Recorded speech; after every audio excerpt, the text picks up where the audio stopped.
Patay ang amahan ug duha ka mga anak niini human naanod ug nalumos sa naghaguros nga tubig dihang nangaligo og sapa sa Barangay Kalinan sa proper sa Davao City. Nakaalerto si Argil Relator. Ayan, nalala si Kral sa lalong ba? Ken! Makita nga linaw pa ang sapa diha nangaligo kining mga kabataan sa Antipolo River sa Barangay Kalinan proper Davao City Martes sa hapon.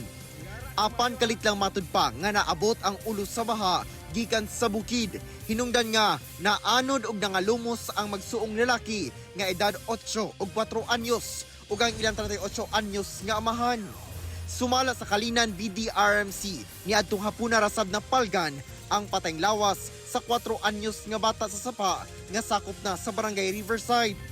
Miyerkules sayo sa buntag na nakita ang patayng lawas sa amahang 38 anyos ug anak ni ining 8 anyos sa Nia Dam Canal. Sa ubos nga bahin lang sa sapa kung asa sila ulahi nakita nga nangaligo. Sumala sa silingan, doon na matud pa'y naabot nga bisita ang padre de pamilya, busa nakadesisyon nga mga ligo ug sapa. Man dito yung unag yung paggawas sa baha ba, yung ulo jud sa baha. Nakita pa niya tong mga bata lagi. Yan, nagunitan pa niya bila nabuhian ang isa kaning 4-year-old. Wala may ulan sa lugar kung asa nangaligo ang mga biktima. Apan kusog matud pa ang tubig gikan sa taas. Sa pag-monitor po namin, sir, okay lang po, code green talaga.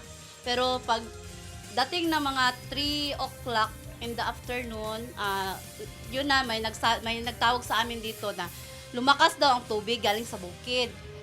Dili makatuo ang asawa nga gibiyaan na siya sa iyang bana ug duha ka mga lalaking anak. Nagtrabaho siya atoy gayuna. Busa, wala na niya naabdan nga buhi pa ang iyang mag-amahan. Yes, si Bebe, ana. Si Bebe, po yung anak ko, pero wala sila dito nga. Dahil ang ito nga, nagigyan sila. Marunong, ikasan sila. Tungod sa hitabo, striktoho na matud pa ang monitoring sa maong sapa aron wala na mga ligo. Ginabawal talaga yan. Every 2:30 or 3 p.m. nagarekorida kami kasi bawal talaga kasi doon sa bukid lalo na pag makulimlim na, delikado talaga. Kauban si Melchor Awing sa kamera.